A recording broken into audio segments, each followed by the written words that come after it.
ہمارے نوجوانوں کو اپنی زبان نہیں آتی، اپنی زبان نہ بولنے پر فخر کرتے، اور یہ بڑے فخر سے جملہ کہتے ہیں، جی معاف کیجیے گا مجھے اردو میری بڑی خراب ہے.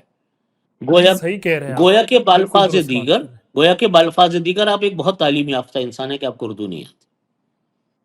ٹھیک ہے نا جی.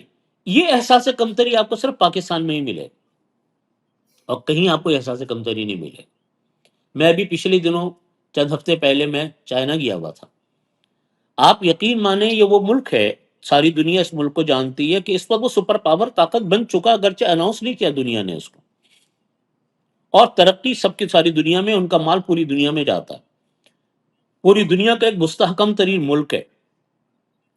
وہاں کوئی آدمی، یعنی اگر میں یوں عرض کروں کہ چند انسان شاید انگلش بولتے ہوں گے، چند پرسنٹ انسان انگلش بولتا ہوگا، باقی پورا ملک اپنی زبان میں گفتگو کرتے ہیں.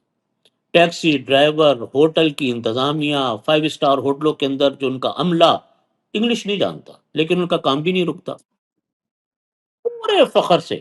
یعنی میں آپ کو حیرت کی بات بتاؤں، ہمارے اس سفر کے آخری دن ہماری وزارت خارجہ کے افسران سے میٹنگ تھی، کیونکہ ہم ڈیلیگیشن انہی کی دعوت پر گیا تھا، خرچہ سارا انہی نے کیا تھا، چائنیز گورنمنٹ نے. تو انہوں نے ان کے ایک آفیشل کے ساتھ ہماری میٹنگ تھی، بڑے ذمہ دار افسر تھے. تو وہ جب ہم سے انگلش میں بات کر رہے تھے، لیکن کہیں کہیں وہ انگلش میں اٹکتے تھے، تو اپنے ساتھیوں سے اس کا ترجمہ پوچھتے تھے، اور ترجمہ پوچھ کر ہم سے بات کرتے تھے. ان کو کوئی اس کا فکر نہیں تھی کہ جی مجھ کو یہ جملہ نہیں آتا ہے. اس کا بڑے فخر کے ساتھ وہ ہے، اور ان کا ملک کس سے پیچھے، کون نہیں جانتا کہ وہ ترقی کر رہا ہے. سوشل میڈیا پر سب سے قدیم اور سب سے ریلائبل برانڈ www.darsequran.com